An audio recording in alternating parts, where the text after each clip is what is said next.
आता आपल्याला सगळ्यांना छगन भीमाची मफलर माहीत असते, पण काळे सरांची मफलर जून महिन्यामध्ये सुरू व्हायची आणि साधारणतः फेब्रुवारी महिन्यापर्यंत त्यांच्या गळ्यातील लोकांचं अतिशय उत्तम उंची स्पोर्ट्स शूज आणि ती गळ्यातील मफलर आणि अतिशय सावकाश आणि दमदार पाऊल टाकत ते आले म्हणजे 11 वाजलेले आहेत हे अगदी उघड असे आणि त्या प्रकारचं व्यक्तिमत्व.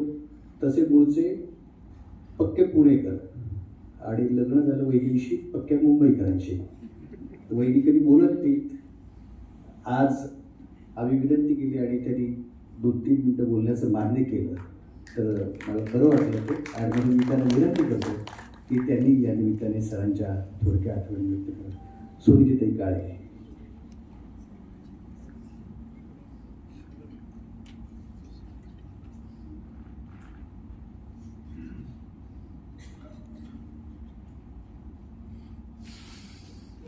बोलायची सवय नाही, प्रयत्न करणे. सर्व मान्यवर आणि आप्त व स्नेही यांचे आवर्जून उपस्थित राहिल्याबद्दल मी आभार मानते. इतर कुठल्याही विषयावर अधिकाराने बोलू शकत नाही, पण शरदबद्दल थोडंसं बोलू शकते. उच्च पदावरील सरकारी नोकरीचा रस्ता म्हणजे शुरस्य धारा, त्यावरील मार्गक्रमण त्यांनी निर्ममपणे पण लीलया केली. कर्तव्यपालन अथकपणे केले, पण त्यात कठोरपणा येऊ दिला नाही. सरकारी नोकरी 1997 साली संपली, पण शरद कधी निवृत्त झालाच नाही. मनाने व बुद्धीने तर नाहीच नाही, परंतु शरीराने असहकार केल्यावर त्याची होणारी उलघाल त्याच्या जीवन ध्येयाबद्दल सर्व सांगून गेली.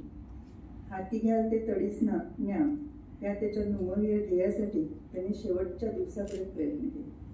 सेनानी कधीही बिछाण्यावर देहत्याग करत नाही असा अभिमान बाळगतो, त्याप्रमाणे शरद काळे हातात कागद कलम घेऊनच विराम पावले.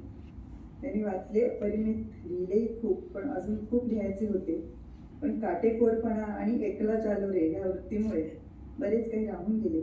तरीही श्री नाले यांच्या अथक पाठपुराव्यामुळे आज हा प्रकाशन समारंभ संपन्न होत आहे. हे पुस्तक केवळ स्मरणरंजन नसून पुढच्या पिढीला आदर्श व्यक्तित्व म्हणजे काय याची झलक देईल.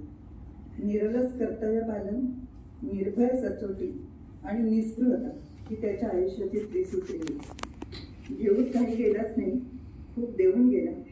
सर्वात महत्त्वाचे म्हणजे सर्व सहकारी व सहवासात आलेल्याच्या समोर आदर्श ठेवून गेला. धन्यवाद.